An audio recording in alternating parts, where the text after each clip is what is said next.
একবার ভাবুন, যদি একজন অ্যাস্ট্রোনটের স্পেসশিপ ক্র্যাশ করে 1000 বছর অতীতে পৌঁছে যায় এবং তার সাথে এমন ক্রিয়েচার পৃথিবীতে উপস্থিত হয় যাকে মারা অসম্ভব ব্যাপার।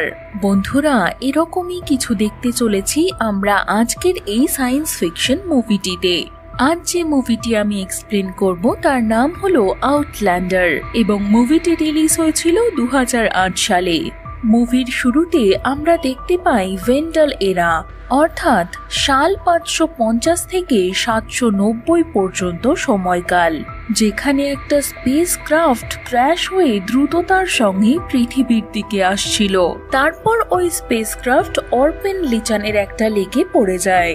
প্লেন থেকে দুজন মানুষ পার হয়ে আসে যারা অ্যাডভান্সড স্পেস স্যুট পরেছিল। এরপর আমরা দেখতে পাই একজন লোক তার সহকর্মীকে জল থেকে টেনে বার করে আনে, তারপর সে নিজেই অজ্ঞান হয়ে যায়। পরদিন সকালে জ্ঞান ফেরার পর সে দেখতে পায় তার সহকর্মীর বুকে আঘাত লাগার ফলে সে মারা গিয়েছিল। তখনই সে লেকের জলে ভাসমান কম্পিউটার থেকে রোবোটিক আওয়াজ শুনতে পায়। তখন লোকটি ওই কম্পিউটারাইজ মেশিন লেক থেকে বাইরে বের করে নিয়ে আসে আর মেশিনকে সে একটা অচেনা ভাষায় জিজ্ঞাসা করে সে এখন কোন প্ল্যানেটে রয়েছে। হতে পারে সে মানুষের মতো দেখতে কোনো এলিয়েন ছিল। কম্পিউটার তাকে বলে সে পৃথিবীতে রয়েছে। কম্পিউটারের মাধ্যমে সে পৃথিবীর ভাষা, সিভিলাইজেশন আর কালচার ইত্যাদি সমস্ত ডেটা ডাউনলোড করে আর নিজের মাথায় সেটা ট্রান্সফার করে নেয়। এটা খুবই কষ্টকর একটা প্রক্রিয়া ছিল। এরপর ও ওর স্পেশাল গান নিয়ে প্র্যাকটিস করতে থাকে। লোকটির পরবর্তী মিশন ছিল পৃথিবীতে এখন সুরক্ষিতভাবে বেঁচে থাকা। তাই ও ওর সহকর্মীকে কবরস্থ করে জঙ্গলের দিকে এগিয়ে যায়। কিছু দূর এগিয়ে যাওয়ার পর সে একটা বিশাল ওয়েল মাছের মৃতদেহ দেখতে পায়। তার সাথে সমগ্র গ্রাম পুরো ধ্বংস হয়ে গিয়েছিল, যা দেখে মনে হচ্ছিল এটা কোনো মানুষের কাজ নয়। তখন হঠাৎ লোকটির মনে হয় যে কেউ তাকে দেখছে, তাই তখনই সে সেখান থেকে পালাতে শুরু করে। এরপর একজন ঘোড়ায় চড়ে এসে তাকে ধাক্কা মারে। এই কারণে সে অজ্ঞান হয়ে যায় আর তার অস্ত্র জলের মধ্যে পড়ে যায়। এরপর ওই ঘোড়ায় চড়া লোকটা ওকে বন্দি বানিয়ে একটা গ্রামের মধ্যে নিয়ে আসে। গ্রামের চারিদিকে কাঠ দিয়ে দেওয়াল বানানো ছিল। ওই গ্রামের রাজা ছিলেন রাতকর আর তার মেয়ের নাম ছিল ফ্রেয়া। তারা দুজনে মিলে তলোয়ার প্রশিক্ষণ করছিল। তাদের দুজনকে তলোয়ার প্রশিক্ষণ করতে দেখা যায়। রাজা ফ্রেয়াকে বলে, আমার মৃত্যুর পর এই গ্রামের রাজা হবে উলফ্রিক, তাই তোমাকে ওকেই বিয়ে করতে হবে। কিন্তু ফ্রেয়া বলে ও উলফ্রিককে বিয়ে করবে না। তখন উলফ্রিক সেখানে চলে আসে। সেই ঘোড়ায় চড়া ব্যক্তি আর কেউ নয়, উলফ্রিকই ছিল, যে এলিয়ানকে বন্দি বানিয়ে নিয়ে এসেছে। উলফ্রিক রাজাকে বলে পাশের গ্রাম পুরোপুরি ধ্বংস হয়ে গিয়েছে আর ওখানে কোনো মানুষের মৃতদেহ খুঁজে পাওয়া যায়নি। তার সাথে ও আরো বলে ওই জায়গা থেকে আমি একজন অপরিচিত মানুষকে বন্দি বানিয়ে নিয়ে এসেছি। ও হয়তো ওই গ্রামে হওয়া আক্রমণ সম্পর্কে কিছু বলতে পারবে, কিন্তু ও কোনোভাবেই এই জায়গার মানুষ বলে মনে হচ্ছে না। অন্যদিকে সব মানুষ ওই আউটল্যান্ডারকে অবাক হয়ে দেখছিল। এরপর উলফ্রিক ওকে তদন্ত করার জন্য ঘাঁটিতে নিয়ে যায়। এরপর ওই আউটল্যান্ডার নিজের নাম কিনান বলে। কিনান ওদেরকে মিথ্যে কথা বলে।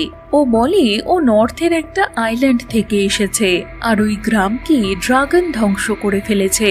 কিন্তু উলফ্রিক আর ওর লোকেরা কিনানের কথায় বিশ্বাস করে না। ওদের মনে হচ্ছিল কিনান মিথ্যে কথা বলছে। তখনই কিনান ওদের উপর আক্রমণ করে ওখান থেকে পালিয়ে যাওয়ার চেষ্টা করে, কিন্তু ওরা ওকে ধরে ফেলে এবং ওখানে বন্দি করে রাখে।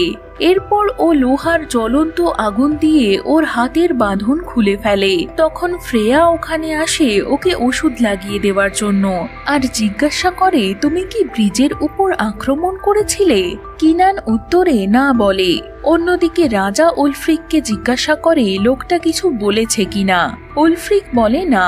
এই কথা শুনে রাজা বলে, আমাদের ওই ভেঙে যাওয়া ব্রিজের চিফ কর্নেল গুনারকে খুঁজে বার করে বলতে হবে যে আমরা তোমার গ্রামের উপর আক্রমণ করিনি। কারণ যখন ওদের গ্রামে আক্রমণ হয় তখন গুনার ওখানে ছিল না, ওর কিছু লোকের সঙ্গে বাইরে ছিল। অন্যদিকে কিনান ফ্রেয়াকে ঘুষি মেরে অজ্ঞান করে দেয় আর গার্ডদের চোখে ধুলো দিয়ে বাইরে বেরিয়ে আসে। ও অন্ধকারে ওখান থেকে পালানোর চেষ্টা করছিল, কিন্তু তখন পাহারাদাররা সাইরেন বাজিয়ে সবাইকে ইনফর্ম করে দেয় যে শত্রু আক্রমণ করেছে, কারণ একজন পাহারাদারকে কেউ মেরে ফেলেছিল। গ্রামের লোকেদের মনে হয় গুনার বদলা নেওয়ার জন্য আক্রমণ করেছে, কিন্তু গেটের বাইরে ওরা কাউকে দেখতে পায় না। আসলে গ্রামের ভেতরে এক অদ্ভুত টেকনিক্যাল ওয়ালা ক্রিয়েচার ঢুকে পড়েছিল। ক্রিয়েচারটা লুকিয়েছিল আর এক এক করে অনেক লোককে সে মেরে ফেলতে থাকে। কিনান ওই ক্রিয়েচারের পিছনে ধাওয়া করে, কিন্তু ওই ক্রিয়েচার একজন পাহারাদারকে ধরে ওপরে উঠে যায়। কিনান ওই ক্রিয়েচারকে মোরবান বলে ডাকছিল। এটা সেই ড্রাগন ছিল যাকে কিনান খুঁজে বেড়াচ্ছিল। এরপর ওই ড্রাগন ওই জায়গা থেকে পালিয়ে যায়। পাহারাদাররা কিনানের পেছনে ধাওয়া করে এবং ওকে ধরে বন্দি বানিয়ে নেয়। তখন ফ্ল্যাশব্যাকে দেখানো হয় যে ওই ক্রিয়েচার কিনানের এলাকায় হামলা করে সব কিছু ধ্বংস করে দিয়েছিল। পরের দিন সকালে একটা বাচ্চা কিনানকে নিজের পাউরুটি খেতে দেয়। অন্যদিকে সবাই এটা জানার চেষ্টা করছিল যে রাতে কারা হামলা করেছিল। ওরা কিনানকে রাজার সামনে নিয়ে যায় যাতে ওকে ড্রাগনের ব্যাপারে জিজ্ঞাসা করতে পারে।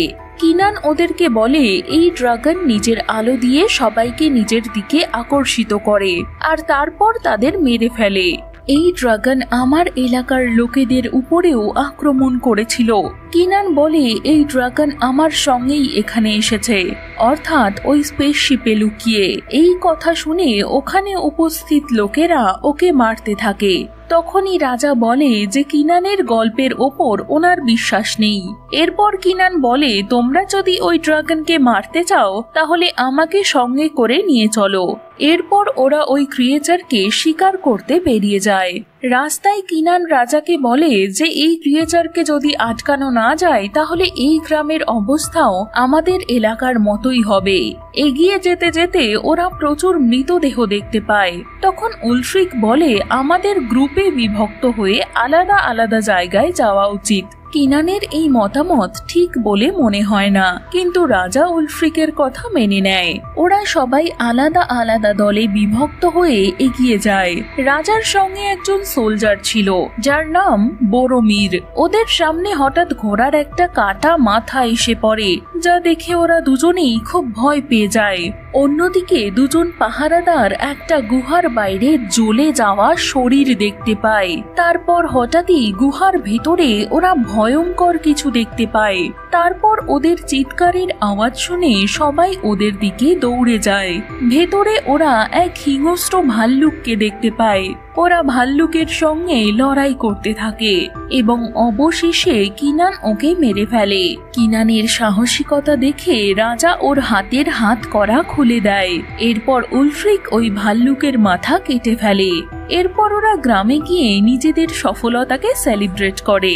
আর কিনান যখন ওখানকার পোশাক পরে ওখানে এসে উপস্থিত হয় তখন সবাই খুশি হয়ে ওকে স্বাগত জানায়। ডিনার করতে করতে ওই বাচ্চাটা ওর কাছে আসে যে ওকে সকালে পাউরুটি খেতে দিয়েছিল। বাচ্চাটার নাম ছিল এরিক। রাজা কিনানকে বলে এরিকের বাবা মা নেই, তারা মারা গেছেন। তখন উলফ্রিক কিনানকে একটা খেলা শিখিয়ে দেয়। ও এবার কিনানকে বিশ্বাস করতে শুরু করেছিল। এরপর ফ্রেয়া কিনানের সঙ্গে দেখা করে ওর বাবার প্রাণ বাঁচানোর জন্য ওকে ধন্যবাদ জানায়। কিনান তখন ফ্রেয়াকে বলে তোমাদের গ্রামের লোককে ভাল্লুক নয়, ওই ক্রিয়েচার মেরেছে আর ওই ক্রিয়েচার ফিরে আসবে। তখন গুনার হঠাৎই ওর লোকজনদের নিয়ে ওখানে ওদের উপর আক্রমণ করে আর ওখানে উপস্থিত কিনান ওদের সঙ্গে লড়াই করতে থাকে। ফ্রেয়া ভেতরে গিয়ে সবাইকে এই কথা জানিয়ে দেয়। এই কথা শুনে ওরা সবাই নিজেদের হাতিয়ার নিয়ে চলে আসে। ওদের মধ্যে যুদ্ধ বেঁধে যায়। এখানে ফ্রেয়া আর কিনান গুনানের লোকেদের বিরুদ্ধে লড়াই করে ওদের মেরে ফেলছিল। রাজা গুনারের সামনে এলে ও রাজাকে নিচে ফেলে দেয়। দেয়। কিন্তু গুনার যখন রাজাকে মারতে যায় তখন ওখানে কিনান এসে রাজাকে বাঁচিয়ে নেয়। এরপর ওখানকার লোকেরা গুনারকে ধরে গেটের বাইরে বার করে দেয়, এই বলে যে তোমরা হেরে গেছো। গুনার রাজাকে হুমকি দেয় যে তুমি আমার গ্রামের লোকেদের মেরেছো, তাই বদলা তো আমি নেবই। এরপর সমস্ত গ্রামের লোকেরা নিজেদের রিকভার করতে শুরু করে। এরপর ফ্রেয়া কিনানকে বলে যে গুনার আসলে কে। ও বলে উলফ্রিকের বাবা যখন রাজা ছিলেন তখন উনি সমস্ত গ্রামকে একত্রিত করে ফ্রাঙ্কসের ওপর আক্রমণ করার পরিকল্পনা করেছিলেন, কিন্তু এই পরিকল্পনায় গুনার ওনার সঙ্গে ছিল না। তখন থেকেই এই দুই গ্রাম একে অপরকে ঘেন্না করে। অন্যদিকে জঙ্গলে গুনার আর ওর লোকেরা পুনরায় আক্রমণ করার পরিকল্পনা করছিল। তখনই লেকে লুকিয়ে থাকা ওই ক্রিয়েচার গুনারের একজন লোককে মেরে ফেলে। এরপর এক এক করে অনেক লোককে সে মেরে ফেলে। গুনারের মনে হয় উলফ্রিক নিজের ব্যক্তিগত আক্রোশের কারণে তাকে মেরে ফেলতে চায়। তখনই ওরা জঙ্গলে নীল রঙের আলো দেখতে পায় যে একটা লোককে খাচ্ছিল। এরপর দেখতে দেখতে ওই ক্রিয়েচার রেড লাইটে কনভার্ট হয়ে যায়। ক্রিয়েচার এরপর জঙ্গলের দিকে পালিয়ে যায়। সব লোক এবার এই ক্রিয়েচার সম্পর্কে জেনে গিয়েছিল। কিনান ওদেরকে বলে এই ক্রিয়েচারের সঙ্গে লড়াই করা অসম্ভব, তাই এই ক্রিয়েচারের জন্য ফাঁদ পাততে হবে। উলফ্রিক বলে আমাদের কিনানের কথা শোনা উচিত নয়, কারণ ও আউটল্যান্ডার। এরপর দুজনের মধ্যে লড়াই শুরু হয়, কিন্তু রাজা বলেন কিনান যা বলবে আমরা তাই করব। পরের দিন গ্রামে ঢোকার রাস্তায় ওরা ফাঁদ পাতে। কিনান কিছু দাহ্য পদার্থ জোগাড় করে। এরপর ওরা একটা বড় গর্ত খুঁড়ে ওপর থেকে সেটাকে কুঁড়ে ঘরের মতো বানিয়ে দেয়। এরপর কতগুলো দাহ্য পদার্থ জ্বলে উঠবে এমন তেল দিয়ে ভর্তি করে দেয়। তার উপর তারা একটা রাস্তা তৈরি করে দেয়। কিনানের বুদ্ধিমত্তা দেখে রাজা ওকে কাছের লোকেদের মধ্যে জায়গা দেয়। অন্যদিকে আমরা শেষ রাতের একজন শিকারকে দেখতে পাই ক্রিয়েচারের গুহায়, যে জ্ঞান ফেরার পর নিজেকে মৃতদেহের উপর খুঁজে পায়। কিন্তু তখনই ওই ক্রিয়েচার ওকে মেরে ফেলে। ফ্রেয়া কিনানকে ওর ব্যাপারে বলতে বলে। তখন কিনান বলে আমি অন্য গ্রহের লোক, আমরা বিভিন্ন প্ল্যানেটের ওপর আক্রমণ করতাম। আমরা যেখানে আক্রমণ করেছিলাম সেটা ওই ক্রিয়েচারের পৃথিবী ছিল। অনেক ক্রিয়েচারকে আমরা বোম নিক্ষেপ করে মেরে ফেলি, আর যেসব ক্রিয়েচার বেঁচে ছিল তাদের আমরা এক এক করে শিকার করি। কিনান স্পেস কলোনির গ্রুপে ছিল। ওই ক্রিয়েচারদের ওখানে শেষ করার পর কিনানের পরিবারকে ওই প্ল্যানেটে থাকতে দেওয়া হয়। কিছু সময় পর কিনান অন্য এক মিশনে যেত।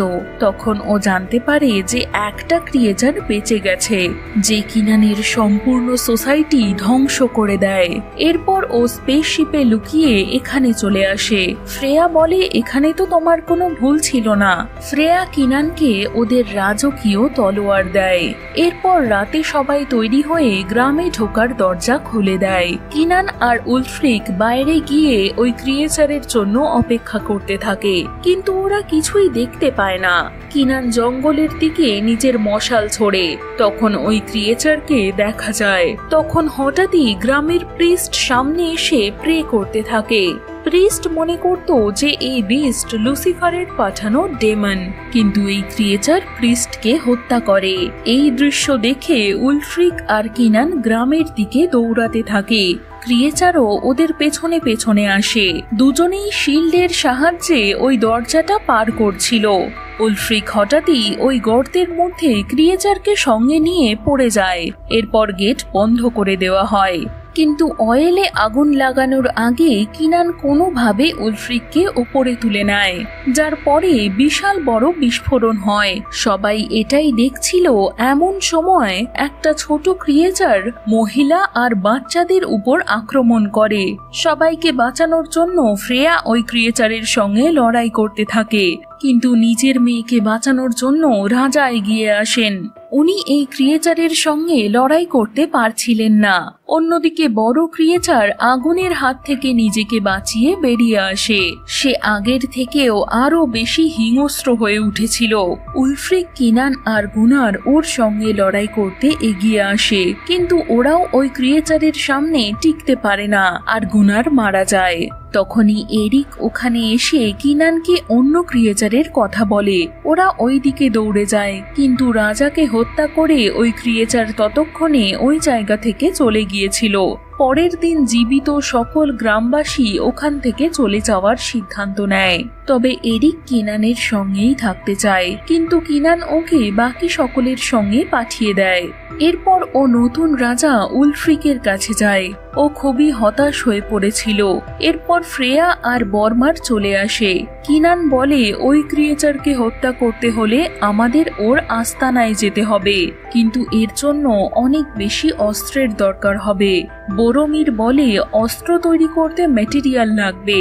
কিনান উলফ্রিক আর ফ্রেয়ার সঙ্গে নৌকা করে যায়, যাতে ওই নৌকায় করে ওরা ম্যাটেরিয়াল আনতে পারে। নদীর মাঝামাঝি পৌঁছে কিনান জলের মধ্যে ঝাঁপ দেয়। ম্যাটেরিয়াল নিয়ে ফেরত আসার সময় ও ওই ক্রিয়েচারকে দেখতে পায়। তাড়াতাড়ি উপরে উঠে এসে ও দেখতে পায় নৌকা বরবাদ হয়ে গিয়েছিল। উলফ্রিক অজ্ঞান হয়ে গিয়েছিল। ফ্রেয়া ওখান থেকে অদৃশ্য হয়ে গিয়েছিল। ও গ্রামে ফেরত আসার পর বড়মির ওর দেওয়া ম্যাটেরিয়াল দিয়ে একটা তলোয়ার বানায়, যা লোহার থেকেও বেশি মজবুত। এরপর ওরা গ্রামের ভেতরে প্রবেশ করে, যাতে ওই ক্রিয়েচারের ঠিকানা পর্যন্ত ওরা পৌঁছাতে পারে। সামনের দিকে এগোতে এগোতে ওরা একটা গুহা দেখতে পায়। ওই গুহাতেই আমরা ফ্রেয়াকে দেখতে পাই, যে ওই ক্রিয়েচারের আস্তানায় ছিল। জ্ঞান ফেরার পর ও চারিদিকে মানুষের মৃতদেহ দেখতে পায়। ও ওখান থেকে পালিয়ে যাওয়ার চেষ্টা করে, কিন্তু তখনই একটা ক্রিয়েচার ওকে ওখানে দেখে ফেলে। কিন্তু ওকে মারার আগেই বাকি লোকেরা ওখানে চলে আসে। তখন ক্রিয়েচার ফ্রেয়াকে ছেড়ে দিয়ে ওদের উপর আক্রমণ করে। এর ফলে কিনানের অনেক সঙ্গী মারা যায়, কিন্তু কোনোভাবে ও ছোট ক্রিয়েচারটাকে আহত করতে সক্ষম হয়। এর মধ্যে ফ্রেয়া উঠে এসে বাকি লোকেদের আওয়াজ দেয়, কিন্তু ওই ছোট আহত ক্রিয়েচার ফ্রেয়ার সামনে চলে আসে। কিন্তু ওই ক্রিয়েচার ফ্রেয়াকে দেখতে পাচ্ছিল না। এর মধ্যে উলফ্রিক আর কিনান চলে আসে। ওদের আওয়াজ শুনে ছোট ক্রিয়েচারটা ফ্রেয়ার উপর আক্রমণ করে, কিন্তু সে বেঁচে যায়। ওরা দুজন ওকে একটা রাস্তা দিয়ে ওদের কাছে আসতে বলে, কিন্তু ফ্রেয়া ওদের কাছে আসতে পারে না। এরপর ওরা ফ্রেয়াকে তলোয়ার দিয়ে দেয়। তলোয়ার দিয়ে ও ছোট ক্রিয়েচারটাকে মেরে ফেলে, কিন্তু সে প্রচন্ড ভয় পেয়ে গিয়েছিল। তাই ওরা দুজনে ফ্রেয়ার কাছে চলে আসে। তখনই অন্য আরেক ক্রিয়েচারের আসার আওয়াজ পাওয়া যায়। ওরা ওখান থেকে পালিয়ে যায়। নিজের বাচ্চাকে মৃত অবস্থায় দেখে ওই ক্রিয়েচার খুব রেগে যায়। পালাতে পালাতে ওরা পর্বতের শেষ কিনারায় এসে পৌঁছায়। ওই জায়গাটা খুবই পিচ্ছল ছিল। ফ্রেয়া পিছলে নিচে পড়ে যেতেই যাচ্ছিল। সেই সময় কিনান ওকে ধরে ফেলে। তখন ওই ক্রিয়েচার পেছন থেকে এসে উলফ্রিকের উপর হামলা করে, কিন্তু মরার আগে উলফ্রিক ওকে ঘায়েল করে দেয়। তারপর ওই ক্রিয়েচার উলফ্রিকের শরীর কিনানের উপর ফেলে দিয়ে চলে যায়। কিনান পেছনে গিয়ে ওর একটা সুর কেটে দেয়। দুজনের মধ্যে যুদ্ধ শুরু হয়। সেই সময় ফ্রেয়া পিছন থেকে এসে ওই ক্রিয়েচারের উপর হামলা করে, আর কিনান সামনে থেকে হামলা করে ফাইনালি ওকে নিচে ফেলে দেয়। কিন্তু ক্রিয়েচারটা নিচে পড়ে যাওয়ার আগে কিনানের হাত ধরে ফেলেছিল। তারপর কোনোভাবে কিনান ওই ক্রিয়েচারের হাত কেটে ওকে নিচে ফেলে দেয়। এরপর ওরা দুজন তাড়াতাড়ি উলফ্রিকের কাছে যায়। ও তখনও বেঁচে ছিল। উলফ্রিক নিজের ব্যাজ কিনানকে দিয়ে ওকে রাজা ঘোষণা করে। এরপর ও মারা যায়। কিনান আর ফ্রেয়া পর্বতের ওপরে ওঠে, যেখান থেকে ওরা গ্রামের লোকেদের নৌকা দেখতে পায়। এরপর কিনান ফ্রেয়াকে বিদায় জানিয়ে ওর স্পেসশিপে ফিরে যায়, যেখানে ওর ওয়াইফের দেহ রাখা ছিল। কিনান নিজের ওয়াইফকে দেখে নিজের কম্পিউটার ডিভাইসের কাছে ফেরত যায়, যেটা ওকে স্পেসশিপে ফেরত আসার সিগন্যাল দিচ্ছিল। ফ্রেয়া লুকিয়ে কেনানকে দেখছিল। তখন কেনান কম্পিউটারটাকে ধ্বংস করে দেয়, কারণ ও আর ফেরত যেতে চাইছিল না। এরপর উলফ্রিক আর রাজার শেষ কৃত্য সম্পন্ন করা হয়। কিনান এবার ওদের নতুন রাজা হয়, আর ফ্রেয়া ওর ওয়াইফ। ওরা এরিককে দত্তক নিয়ে নেয়, আর তার সঙ্গেই এই মুভিটা এখানেই শেষ হয়ে যায়।